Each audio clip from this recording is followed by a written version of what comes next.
Let's get back to one of our top stories right now. The Syrian peace talks that finally got underway today in Switzerland. But a war of words broke out as the parties to the conflict vented their anger, their hatred, their venom. Looming over the talks, the continuing savagery of this 3-year civil war. And we must warn you that some of these graphics you're about to see are very disturbing. 2 or 3 minutes. And Bouthaina Shaaban is joining us now from Montreux in Switzerland, just outside of Geneva. She's a senior advisor to the Syrian President Bashar al-Assad. I want you to listen to the U.S. Secretary of State John Kerry, because he made it clear today at the start of these so-called peace talks that there can be no role for Bashar al-Assad in any transitional government, that Bashar al-Assad must simply go away. Listen to John Kerry. You cannot have peace, you cannot have stability, you cannot restore Syria, you cannot save Syria from disintegration as long as Bashar al-Assad remains in power. In exchange for peace, is Bashar al-Assad ready to leave office and give up power? I think you should ask a different question, Wolf. In what right does John Kerry say to Bashar al-Assad, you can't save Syria, you can't stay in Syria? Can we do that to your democratic country, ask your president not to be there and not to save his country and not to be in power? Is it John Kerry who should say that? Or is it up to the Syrian people to decide who should be their president? Isn't it a democracy? Shouldn't it come through the ballot box or through what John Kerry says? Isn't this colonial, what John Kerry said today? To me, it's very colonial. But are you suggesting that there's real democracy in Syria right now? Well, do you think there's real democracy in the United States when they deal with countries like this? In Syria, there is a war. There is a horrid terrorism. The Syrian people are suffering a huge deal. There is a lot of bloodshed. But I can say that the interference of countries, namely Saudi Arabia, Turkey, and the United States, has caused the Syrian people, their institutions, their lives, their security, their peace of mind. The accusation, so I think what we need from countries is... The accusation against your regime, your government, is that more than 100,000 Syrians have been killed, that hundreds of thousands, if not millions, have been placed in exile externally, internally, and that war crimes are being committed. You've seen these awful pictures that have been released in the past few days. Our own Christiane Amanpour showed the world some of these pictures, and this international group is suggesting this is systematic torture, war crimes created by your government. And I want you to respond, because these pictures are awful, and I want our viewers, we'll show the viewers some of these pictures, to be warned young people should not see these images. These are not only pictures for me. These are real people who are being killed by terrorists, who are being kidnapped, who are being raped. I have hundreds of stories to tell you about what's happening to my people. But you really have to be in Syria to know who is doing what. One can't be in Washington, Christiane Amanpour, or in New York, and then decide who is doing what. Remember the chemical? Now, Massachusetts has announced the study that all what has been circulated about the chemical was absolutely unfounded about the Syrian government. We have to acknowledge that there is a huge campaign against the Syrian government for the last 3 years. And the aim is not the Syrian government. The aim is the destruction of Syria, the destruction of the Syrian people for only the benefit of Israel. That is the true story that is happening in Syria. But these pictures were collected by war crimes prosecutors, forensic experts. A defector from your government came out with all these pictures saying these crimes were committed by Syrian government authorities. This is simply a huge lie. And remember, it was the 21st of August, the chemical. Now Massachusetts announced the study. Wait for 3 and 4 months, and then you will know the real story.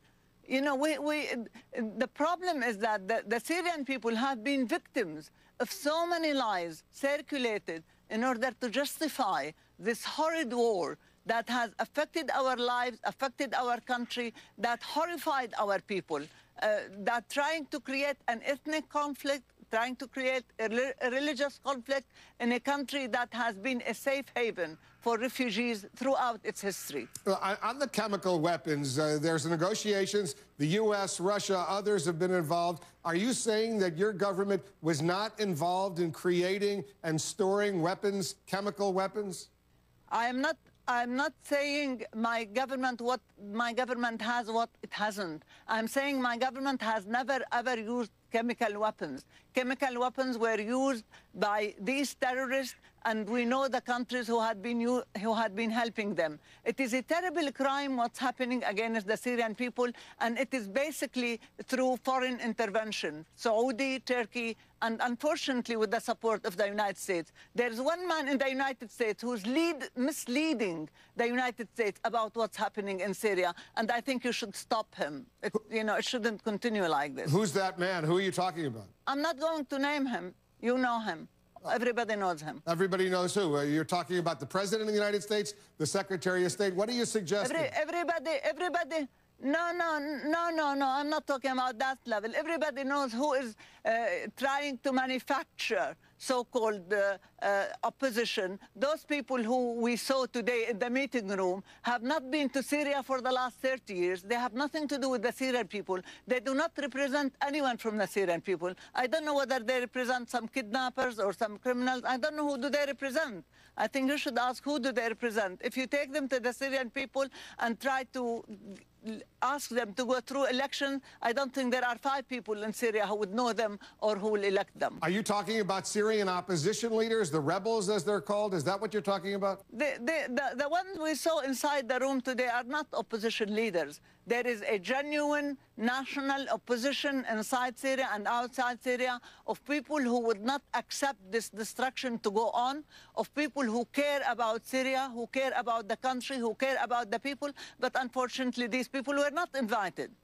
Well, you're now in Geneva together with these opposition leaders. Are you ready to negotiate, to talk to them and try to work some sort of a ceasefire, if you will, or some initial steps to end the bloodshed? You know, the United Nations said there are over 240 different groups fighting in Syria. The question is, these people, can they stop any of these factions fighting in Syria? They are not opposition leaders. You know, the people who say to you in the United States that these are opposition leaders, they are misleading you. They are not leaders in any sense, neither in a social sense nor in a political sense. But what can we do? We want to solve the problem in our country, and it is an expression of goodwill on the side of the government that we accepted to come to Geneva.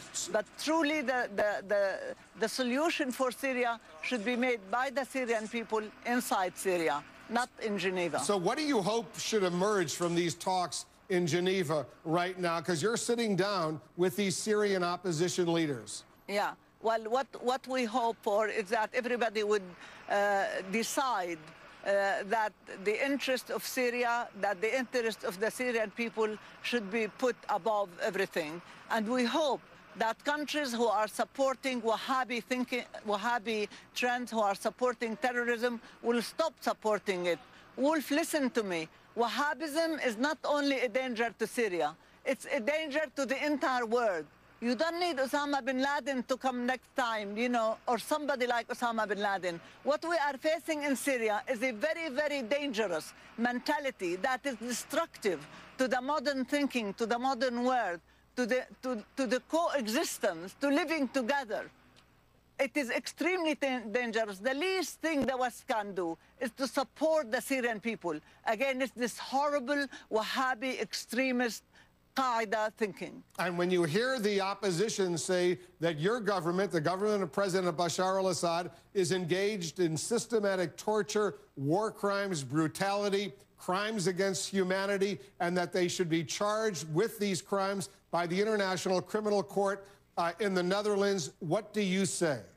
My answer to them is, come to Syria, live there, travel there, work there, and you will find out for yourselves who is the criminal, who is kidnapping people, who is raping people, who is, who are gangsters on the roads and in cities and in towns. I mean, it is really, sad to see some Christians here, while Ma'lula, the only place in the world who speaks the language of Christ, was destroyed by these terrorists. 11 nuns are still kidnapped by these terrorists, and yet you see somebody who is a Christian who's supporting these terrorists. This is truly sad.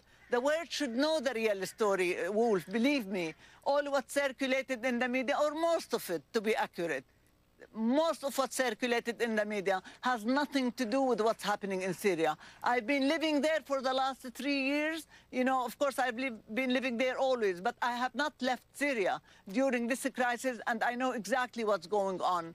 I love my country. I love my people. I only want what is best for my people. I wouldn't stand here and talk to you unless I know exactly what I'm talking about. Bouthaina Shaaban is a senior advisor to the president of Syria, Bashar al-Assad. Bouthaina Shaaban, thanks so much for joining us. Thank you, Wolf. Lovely to talk to you.